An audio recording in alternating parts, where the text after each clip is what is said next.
Welcome back to Family Cooking Time with Lucky Tarts. Oh my! Your kit will include about 3 cups of flour, 1¼ teaspoons of salt, half a cup of brown sugar, 2½ teaspoons of cinnamon, 3/4 cup powdered sugar, 1/4 teaspoon of vanilla extract, and some St. Patrick's Day festive sprinkles. From home, you'll need 1 cup plus 3 tablespoons of butter or margarine. It doesn't matter if it's butter or margarine or a mix. 1 egg and about 1/4 cup of milk. We're going to start making our Lucky Tarts by taking a big mixing bowl, measure out 2½ cups of the flour from the bag. I had measured mine ahead of time. And then go ahead and add in the 1¼ teaspoon of salt. And then we are going to add our 3 tablespoons plus 1 cup of butter. So that is almost about 2½ sticks. Again, I ended up using 2 sticks of butter and then 3 tablespoons of margarine. That's just what I had on hand. You could also use some combination of butter, margarine, or vegetable shortening.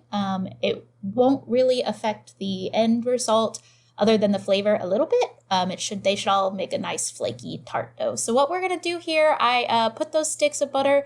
They are cold. They do need to be cold. And with clean hands, I'm just kind of tearing those sticks into about pea-sized pieces. This is a great time to get your kids involved. It takes a little while. And I just keep ripping up the sticks of butter until I have a nice kind of wet sand sort of consistency here. Pea size, it doesn't matter if they're perfectly all exactly pea size. You could chop the butter beforehand to make it go a little bit faster. But I like to do this kind of rustic home style, like tearing, squishing. It's a very tactile experience. It is fun for kids to get involved. So that's my favorite way to do it. I don't even bother with cutting it first. I just keep my hands coated in the flour so I don't get too sticky and too much butter on my hands. Once you've got all your butter rubbed into your flour, you can see I just kind of give it a sift with my fingers and find any big pieces. Tear those up before I move on to the next part. I'm going to go wash my hands so that I get the flour and butter off of them. In a 1 cup measure, I'm going to fill it with ice. You're going to end up using about ½ cup of water, but add a teaspoon or 2 at a time of this ice water. If you fill the cup with ice, you'll end up with about ½ cup of water.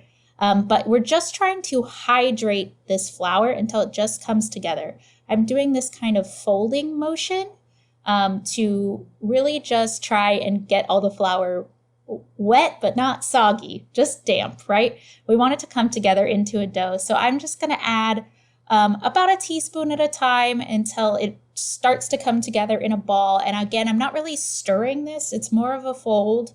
If you got really excited and put it in a mixer and started beating it, it would really become a different kind of treat. Probably it would still taste fine, but it would be a little bit different. So I ended up having to use a little bit more water than that ½ cup. Maybe my ice cubes were too big. Once it starts to come together, I stopped using the spatula and just switched right over to my hands. It shouldn't be terrifically sticky, but it should kind of come together. If you were here 2 years ago when we made our first apple pie kit, this is more or less a pie dough recipe. The ratio of flour to butter is a little bit different, but it's pretty much the same process.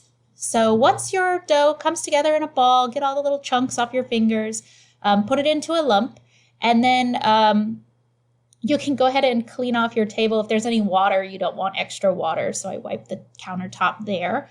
And I'm just going to get a piece of plastic wrap ready. I'm going to put it to the side.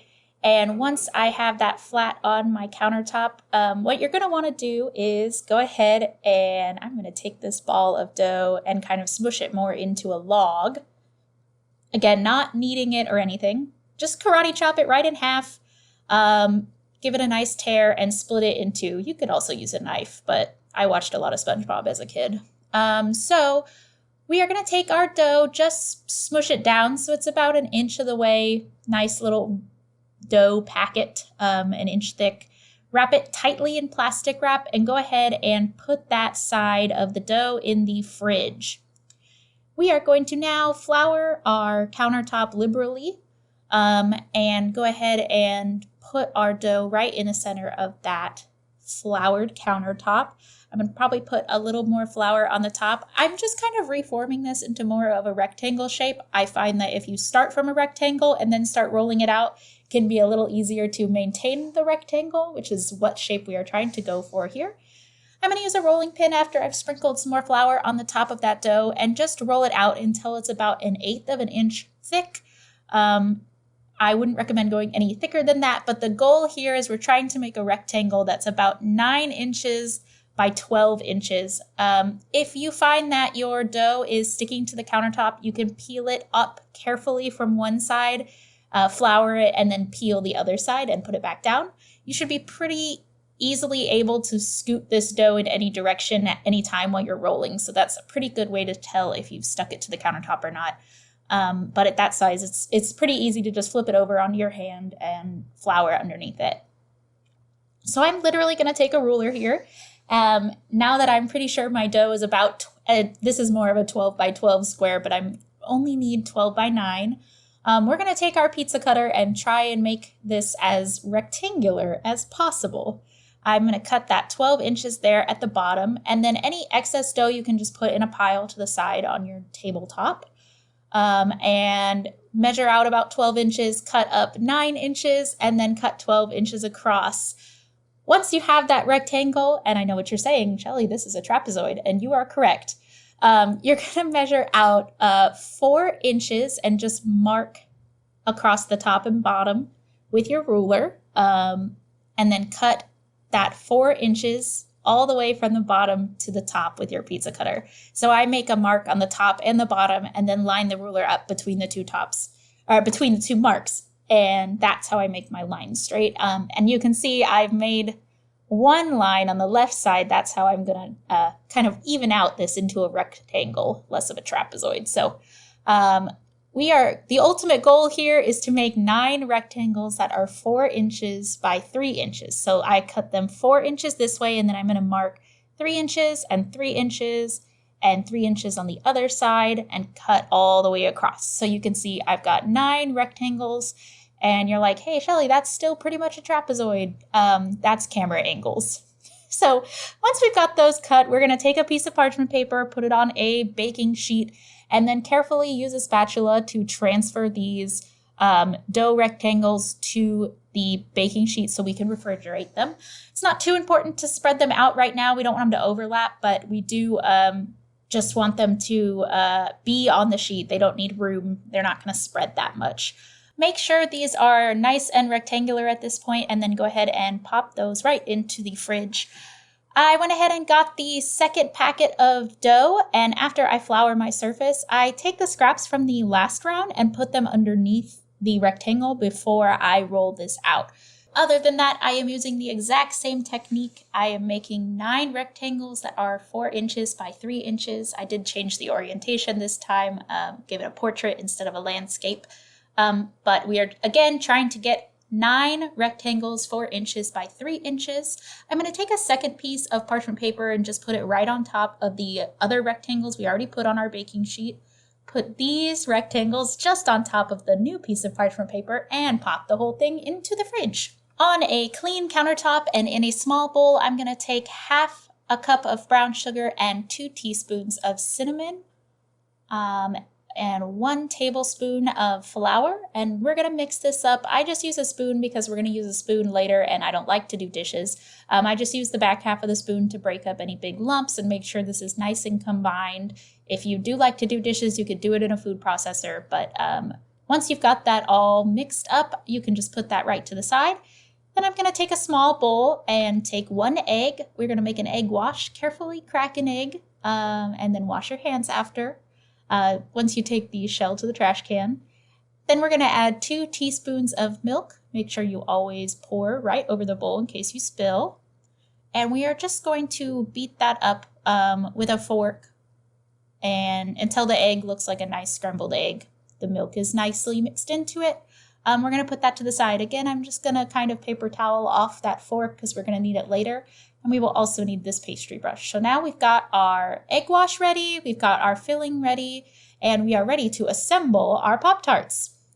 Very carefully, you could use a buddy or you could use 2 very wide hands. We're going to pick up that piece of parchment paper and just put it right onto the other side. What we are doing is basically making 1 Pop-Tart at a time. To do that, we are going to take the egg wash and just do a light layer on the bottom of an entire rectangle.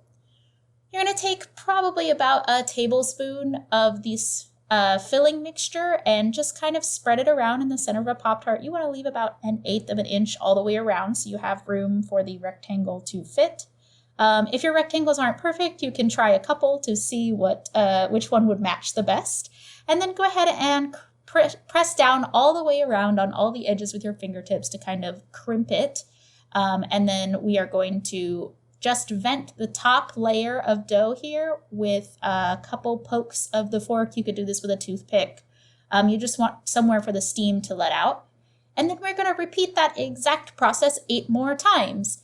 I had extra dough that I ended up cutting into matching shapes to make more than 9 Pop-Tarts, but if you don't want to do that, you can always wrap it tightly and keep it in the freezer for up to 3 months. Once you've got all the ones on the baking sheet done, I took my fork and just pressed it lightly all the way around, about 1/8 of an inch in, to crimp the edges completely sealed. You can twist these around, kind of scoot them on your baking sheet to make that more ergonomic. But we are just going to try and be gentle with them until they're baked. I try not to pick them up more than I have to, and you don't want to handle them a lot because you don't want the dough to get warm. So once we've finished the process here of assembling all of our Pop-Tarts, we are going to put them in the fridge because we need the dough to be nice and cold before it's time to bake. We're going to say put them in the fridge for 20 minutes to an hour. I would say the longer, the better. You could even do these the night before and bake them in the morning. We are going to put those in the fridge and our egg wash. Don't throw the egg wash away. All right, when we are closer to the end of our refrigeration time, we're going to make the glaze for our Pop-Tarts by taking that powdered sugar, about 1/2 teaspoon of cinnamon, a little bit of vanilla, and then we are going to add about a tablespoon of milk at a time. Now, depending on the relative humidity of your kitchen, you will probably need more than this. I started with this 1 tablespoon, and once I started mixing it with my fork, I could tell pretty quickly that this was not going to be a spreadable glaze. So you're just going to take the milk, add about a teaspoon at a time until you have a nice, still pretty thick glaze. This one, this is too thick, right? Because I'm really fighting it to stir it. I think I ended up using more like 2 tablespoons of milk, but you want to go on the thinner side because we are going to be using this in about 1/2 an hour. So I would actually go probably a little bit thinner than what I've got pictured here in the video. But once you can spread it, you're just going to cover that with a wet paper towel and put it in the fridge. We are going to preheat our oven to 350, and once the oven's hot, right before these are about to go in, we are going to take that egg wash that we put aside and just give these a light coating all the way across the top of all of them. We don't want it to be like scrambled eggs on top of our Pop-Tarts. I mean, you might, but that's not the goal for us here. We're just going to give it a light coat and then bake them for about 20, I think I ended up doing more like 28 minutes. Once you pull them out, they got this nice golden brown. Transfer them from the cookie sheet to a cooling rack. You can do that pretty quickly, almost as soon as you are able to handle them. And in that same way, we are going to glaze these as quickly as we can while they are still warm. I think it works a little better. Just give it a nice even coat with the glaze, and don't be afraid to add more milk to the glaze if you need it to go a little farther. But we're going to do these one at a time. Add sprinkles right after you add the glaze because the glaze will dry pretty well instantly. Once you've got the sprinkles on there, that is all there is to it. These were delicious to eat in my house. I hope you had a great time making them too, and I will see you next time.